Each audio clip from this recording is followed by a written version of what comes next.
नमस्कार, मैं श्यामगिरी। आज के कार्यक्रम में आप सभी दर्शकों का स्वागत है। नीतीश ने शुरू की तैयारी, नई सरकार बनने जा रही है। एनडीए गठबंधन में अफरा तफरी का माहौल।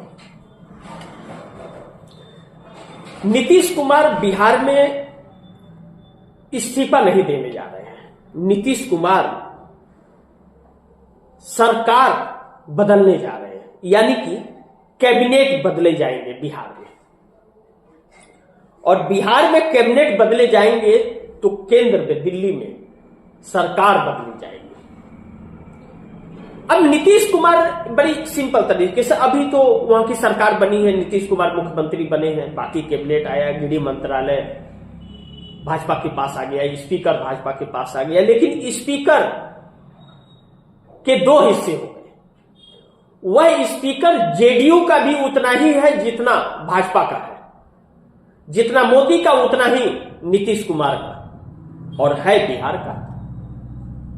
तो बिहार को ही पहले देखेगा, और जब वह स्पीकर यह देखेगा कि मोदी की नाव तो डूब रही है, तो वह पूरी तरह से जेडीयू का भी हो जाएगा।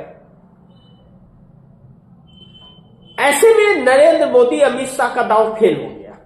उपेंद्र कुशवाहा को तोड़ने की जो कोशिश की गई थी, वह दांव ही फेल नीतीश कुमार ने कर दिया। वह सफल नहीं हो पाए, तोड़ नहीं पाए। नीतीश कुमार ने उपेंद्र कुशवाहा को टूटने से बचा लिया। अब उपेंद्र कुशवाहा नीतीश कुमार की पार्टी में विलय की बात कही जा रही है। विलय करेंगे या नहीं करेंगे, लेकिन नीतीश कुमार के साथ पूरी तरह से उपेंद्र कुशवाहा खड़े हैं। लेकिन दुर्भाग्य यह है मोदी के लिए कि जीतन राम मांझी भी नीतीश कुमार के साथ खड़े हैं, भाजपा के साथ नहीं। बिहार में, केंद्र में तो है लेकिन बिहार में नहीं है। और अगर सरकार बदलने की तैयारी है, नीतीश कुमार तैयारी कर दी है नई सरकार बनाने की, यानी कि नई सरकार का तात्पर्य यह होगा, बिहार में यह समीकरण बनाया जा रहा है कि सरकार इस्तीफा नहीं देगी, भंग नहीं होगा, वह कैबिनेट बदलाव होगा। कैबिनेट को पूरा सस्पेंड कर देंगे, वह निकाल देंगे, बर्खास्त कर देंगे कैबिनेट को। भारतीय जनता पार्टी के जितने कैबिनेट के मंत्री हैं, सबको एक सिरे से बर्खास्त कर देंगे और नई कैबिनेट का आगाज करेंगे। जो विपक्ष में बैठे हुए हैं वह आ जाएंगे कहां? सत्तारूढ़ की तरफ, और भाजपा वालों को उधर जाना पड़ेगा। कैबिनेट से हटा करके विपक्ष को साथ जोड़ करके और करेंगे। यह 134 का आंकड़ा जा रहा है। और जीतन राम मांझी, उपेंद्र कुशवाहा जब साथ हो जा रहे हैं, तो यह आंकड़ा जबरदस्त है। तो भारतीय जनता पार्टी चिराग पासवान के साथ किसी भी कीमत पर सरकार नहीं बना पा रही है, और उधर बनते ही सरकार, इधर केंद्र की सरकार ढा ढा करके गिर जा रही है। क्योंकि समर्थन वापसी हो जाएगा ना, फिर वहां कैबिनेट बदलेगा और यह सरकार बदलेगी। लेकिन यह चीजें नीतीश नायडू एक साथ और शिंदे एक साथ करने जा रहे हैं। एक ही साथ, जिस दिन यह इधर बदलेगा, समर्थन वापसी का ऐलान होगा, उसी दिन आंध्र प्रदेश से चंद्रबाबू नायडू का ऐलान होगा, उसी दिन महाराष्ट्र से एकनाथ शिंदे का भी ऐलान होगा। यानी कि एक ही दिन महाराष्ट्र, बिहार और दिल्ली तीनों सरकारें धराशाह हो जाएंगी। क्योंकि शरद पवार को अगर प्रधानमंत्री बनाने की बात हो रही है, तो अजीत पवार भाजपा के साथ रहेंगे नहीं, एक पल नहीं टिकेंगे वह। क्योंकि भाजपा से पहले उनके चाचा प्रिय हैं, भले पार्टी तोड़ करके आ गए, लेकिन शरद पवार का सम्मान अजीत पवार के सामने कम नहीं हुआ। और जब समस्याएं आती है तो परिवार एक हो जाता है महाराष्ट्र का। यूपी बिहार में थोड़ा देर लगता है, लेकिन उधर देर नहीं लगता। तो ऐसे में नीतीश कुमार ने तैयारी शुरू कर दी है, और कहा जा रहा है कि विधायकों की संख्या पूर्ण हो गई है, और Nitish Kumar single largest party हो गए हैं। बस सदस्यता दिलानी बाकी है। इसी को लेकर के प्रधानमंत्री नरेंद्र मोदी ने डिनर पार्टी भी दी थी। तो डिनर पार्टी का जो हुआ आप दर्शकों को मालूम ही है, मैंने अपने खबर में बताया भी था, और जैसा अभी मैंने जिक्र किया कि डिनर पार्टी से हासिल नहीं हुआ। नीतीश कुमार भी नहीं आए, नायडू भी नहीं आए, शिंदे भी नहीं आए, जो मुख्य घटक दल है सरकार बनने के नहीं आए। लेकिन यहां पर समस्या एक और आकर के खड़ी हो गई कि यह सब इंडिया गठबंधन में जा रहे हैं। नीतीश, नायडू, शिंदे जाने की तैयारी कर रहे हैं, जैसा प्रतीक हो रहा है तस्वीरों से।